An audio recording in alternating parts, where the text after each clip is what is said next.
Hey YouTube, so I have two cameras rolling today. I have the one you're looking at here, hopefully, and I also have a backup here.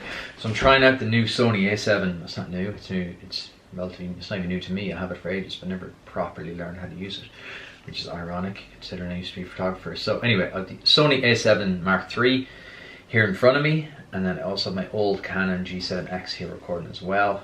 So I'm just going to keep that as a backup because I'm not 100% comfortable with this yet. So I'm going to record on both just in case. So we're going to do Idealab 21. So let's get going. Hello everybody and welcome to episode... I can't remember which episode it is. It doesn't really matter, does it? Let's try that again. Hello everyone and welcome to this week's episode of the Idealab from the Entrepreneur Experiment by me, Gary Fox. That's a bit of a mouthful. Coming at you a day late this week as we had other stuff going on, real life and real business happening as well. So apologies for the day late. I'm sure some of you were heartbroken. I'm sure some of you didn't care. As long as you get your ideas once a week, that's all that matters. We're coming up rapidly on Christmas, very conscious of that, so I'm going to keep the episodes and the Idealabs very short, snappy, so you can just get prepared for 2021, just get some ideas, get them going. So I'm in the middle of planning 2021. I'm going to talk about that at the end. Keep an eye out this Thursday. We've Hannah Moore, the founder of LA Pacific Toothpaste. Absolutely incredible interview with Hannah. She's a very, very impressive founder. The speed at which she works will inspire a huge amount of people because I know a lot of you guys are starting something now. She can show you what she can do in a very, very short space of time. She only launched last year. She's already in Boots, Amazon, her own website, and a couple more as well. So and her brand is so well known in such a short space of time. So it's a huge amount to learn today. Straight in with the episode. The 5 trends we're going to set to explore in 2021. And the 5 trends I believe are going to explode in 2021. I've talked about some of these before. If you're a regular listener, you'll hear these back. That's because I don't chop and change. I try to keep consistent with what I'm talking about here because I genuinely do believe in what I'm talking about. I don't chop and change just for clicks or views or anything like that. What I talk about is something I do believe in, and either they're areas that I'm actively pursuing myself, or they're areas friends of mine are pursuing, or they're areas I have some level of insight into. First of all, delivery. 2020 was the year e-commerce finally jumped on, I think 4 years. Someone said, oh, we've been dropped in 2024. I think it's further than that. I think we've been dropped way further in the future. Everybody is online shopping. That's the easy part, relatively so. It's not that hard to make a Shopify store. If you're not sure what I'm talking about, go and check that out right now. Everyone should have an online presence. I don't really care what you're doing. You should have a website, at least, at the very minimum. I always remember that guy back home in Nina who said to me, no one's ever going to buy Mars Bar online, lads. And I keep him in my mind as an example of an ignorant person who just didn't get it back then. We were doing a school project way back in the day for the entrepreneur competition, which we got to the final of, but I always remember him saying that to me, and it just served as fuel. And I still think there's people that think like that. You need an online presence. I don't care what kind of business you are. You have to have some, even if it's just your opening hours, a photo of what you do. You have to have some, because first place people go to find out anything about you is Google. You know, even if they hear about you from a friend, first place they go is Google. So you need some sort of online presence. That's not a trend I'm talking about. I'm talking about delivery. I'm assuming everyone who listens to this has some sort of online presence. Even personally, you should always have a personal website as well. So selling online, I think we're past that now. Everyone gets that you need to be selling online. The next part is delivery. How are you getting your product to your consumers? That is a choke point for a lot of people. On post are absolutely snowed under. I was talking to the postman last week. They're working 7 days a week, and he says in the warehouse they're literally stacked to the roof with parcels. That's only going to get worse. It's only going to get more popular. So how are you getting the product to the customer? There's massive opportunities in what I call what everyone calls the last mile, from the last mile of getting it to someone's house. So how are people actually physically getting your product? Is it by courier? Is it by, on post? Are you doing it yourself? But there's going to be massive opportunities in this, and there's some really cool companies already operating in this space. Look at Mana from Bobby Healy. They're a drone company. They're doing live trials in more now. Google them after you listen to this. You can see them delivering like pints of milk and more. He's some man for the PR. Superb stuff. He did a live demo there during the web summer recently. Really, really impressive stuff. So the last mile, Amazon are trying out these bots called Scout. They look like little boxes, little cooler boxes on wheels. The delivery's put in, it goes in GPS to your house, it texts you when you're out, when it's outside, and it's like, Gary, your package is outside the gate, come out and get it. So like, there's all sorts of opportunities in the last mile of delivery. What could you do in the last mile? Is there something you can offer in the last mile of delivery? Maybe it's a new solution for people who live in apartment blocks. How do they get their packages? If there's not a concierge, they're going to get the out of sorry we missed you note, or their neighbours are going to get tormented. So maybe there's an opportunity there. Delivery is going to be an area that's going to completely transform. I think a lot of it's going to be automated, but there's still going to have to be some level of human interaction to get the package into someone's hands. Second one, gig economy. No one's going to have a job for 30 years anymore. It's just not happening. Even if you start a business, you're probably going to pivot that business a couple of times during that business's lifetime. So no one's going to have a job for 30 years. The gig economy is going to take over everything, I think, in some form or another. There's a great Irish company called Gigable. They were actually on the podcast. Go back and check that out. Their founder was on the podcast. I think time has lost all relevancy. It could have been this year, it could have been last year. I think it was this year. Go back and search for Gigable in my archive. Incredible story. Basically, they're hooking up people who need gig workers with people who need a gig job. Very simple, but they're building a massive platform. Gig economy. I think companies are going to, if you're watching on YouTube, you can just see this little furry head of my dog just appearing every couple of minutes as he's demanding attention. I think work is going to become more like how a film is shot. So if you know how a film is shot, basically you put a team together for that film. You get your director, you get your director of photography, you get your cast, obviously you get your suppliers. They're not employed, they're contractors. And I think that's how a lot of big companies will actually do projects going forward. You'll put a rock star, I hate that name, sorry, a superstar team together for one project.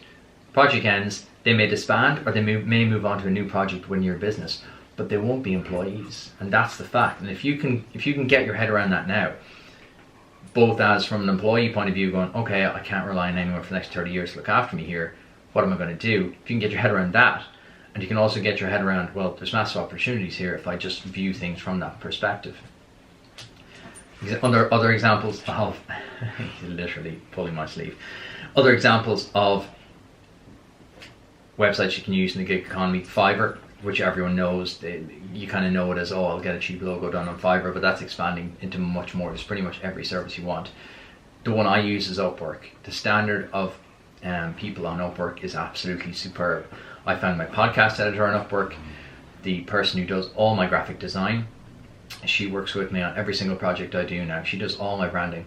I found her on Upwork as well, and she's based in Serbia. So like the caliber of people you can get, and this is only going to be exploded more by the rise in home working and remote working. People will be able to work from everywhere, and that's only going to give you a higher pool of people to choose from. So I think gig economy and remote work, the two kind of run in together, massive.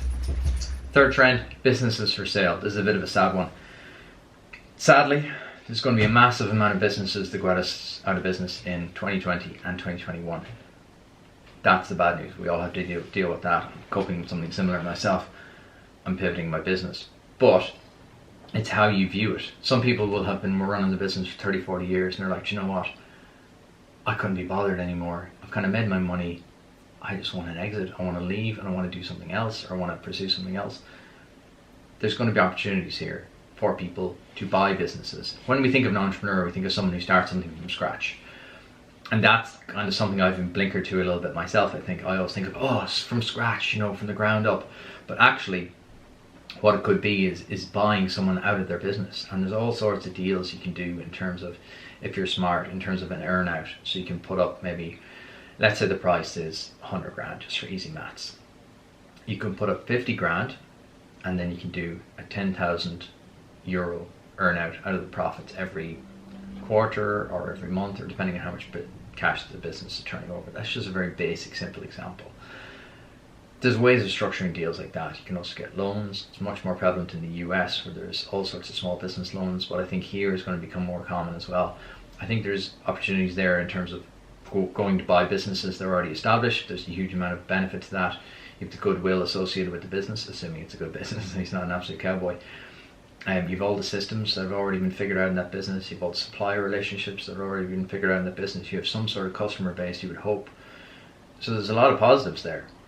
Now, obviously, there's going to be negatives that they wouldn't be selling, but if you can approach it from a very calm, rational point of view, whereby you're able to look at a set of books and go, yes, there is potential here, or you have skill sets that you can bring to this.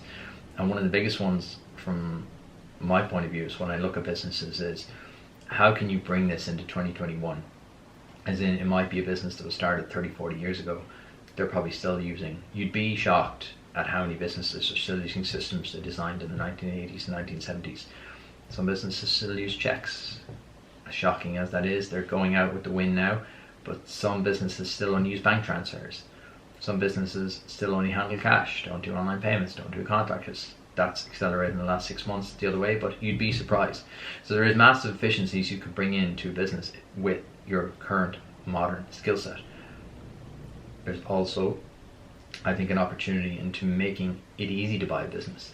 It's quite hard, it's quite opaque, and it's quite like, oh, where do you even start? In the States, there's a lot of great websites that'll act as a middleman, so they'll help you, they'll verify the accounts of the business, they'll act as a middleman and go, yes, these are verified accounts, we have gone in, they're obviously going to pay a percentage on this, but I think there's an opportunity here in Ireland to professionalise the transfer of businesses. It's still very hard and difficult to transfer businesses between people. So I think if you could set up a business or a service that would make it easier to buy and sell businesses, I think there's something massive there. Fourth one, personalised healthcare. I'm holding up my hand. If you're watching on YouTube, I'm holding up my hand and you can see my Whoop band. Personalised healthcare, I would be all over this trend if I had the finances or the medical background. I think this one is going to be absolutely huge. I think in the next 5 years, everyone will be wearing something like this, because either your health insurance will incentivize it, which they're already starting to do, or simply it'll be tuned into your doctor. You'll get a report once a week going, hey Gary, yes, you're doing well this week. Your vital signs are in the top 20% range of where you need to be. Like every day, I wake up, my Whoop gives me a little report going, you slept for X hours, that's in the percentage, you are X% recovered. And it tells me today how much I'm recovered for that day. It's incredibly powerful, and then it helps to create good habits of, well, I didn't sleep very well last night, okay, I better get to bed a bit earlier tonight, I better eat a bit better today. And that trickle-down effect of good habits helps you. I think personalised healthcare is going to be huge in the next 5 to 10 years. I think there'll be all sorts of wellness clinics and longevity clinics. I think a lot of people, now this is on the edge, this is the bleeding edge, this is the 1 to 5% of people who are extremely forward thinking, and the people who are looking and going, okay, how can I extend my life? How can I make my life better? We're going to live longer. We need to live a little bit healthier. There's no point living to 100 if you're going to be miserable for the last 20 years. I think people are now looking at that, and that's the 1 to 2 to 5% of people who are way ahead of the curve in terms of looking at this and exploring different diets and exploring different exercise routines and different hot and cold exposure methods. They're the people that will become mainstream in the next 5 to 10 years. So look to what they're doing and look to what areas they're looking at. The fifth trend we're looking at, I'm going to have a little quick sip of coffee because I can. I also have a tendency to speak way too fast. The fifth point we're talking at, thinking local / self-sufficiency. So this ties into points 1, 2 and 3 above. The last year has shown us that we're incredibly reliant we're incredibly reliant as a country on other countries. Obviously, we're a small island nation, we have to be reliant on people for other things, but it shows how reliant we are, how exposed we are. A lot of the big retailers and a lot of the big suppliers operated JIT, a just-in-time ordering system, whereby things are coming in just the exact right time they need them. They're holding very low stock levels. If you go into Aldi or Lidl, they're holding just enough for that day or the day after. So if there is a run on things, we all remember toilet roll gate 2020. We all remember the massive spike there was. That just shows you how exposed our supply system can be. I think there's going to be a massive trend, and this is already happening, towards self-sufficiency and buying local. This is a great trend. Love this trend. I think people have realised that we do a huge amount of stuff local that we can buy, a huge amount of local suppliers, especially food and produce like that. People are now looking local where the opportunities are here. Obviously become a local supplier. I also think there's an opportunity in the middle. I love middleman businesses, the perfect kind of business. I think there's an opportunity in the middle to connect the producer, who often mightn't have the digital savvy or the skills to get their product in front of the right consumers at the right time. I think there's an idea here around becoming a digital country market, as in you connect the producers with the people who want it, and then factor in some sort of delivery idea that we talked about earlier. There's something there in that. I also expect 2021 people to be holidaying more in Ireland as well. I expect, we saw this during last summer, I think people are going to be very shy and slow to get on another plane. So I think that is going to be different. I think it's going to be very, very different. So that is it. I have a 6th bonus trend, which is only going to be available in my newsletter. So go to the newsletter. What a cliffhanger. It's a bonus trend, and I think it's an area that there is going to be massive growth in. It's an area I've struggled with myself, and it's an area I know if I'm struggling with, a lot of people are. Just from talking to my friends and other people, this is an area that's causing people a lot of stress and strain and problems, and where there's stress and strain and problems, there's a lot of money. That is the Ideal Lab for this week. I hope you enjoyed it. I'll be back on Thursday with my long form interview with Hannah Moore, the founder of LA Pacific. I will see you then.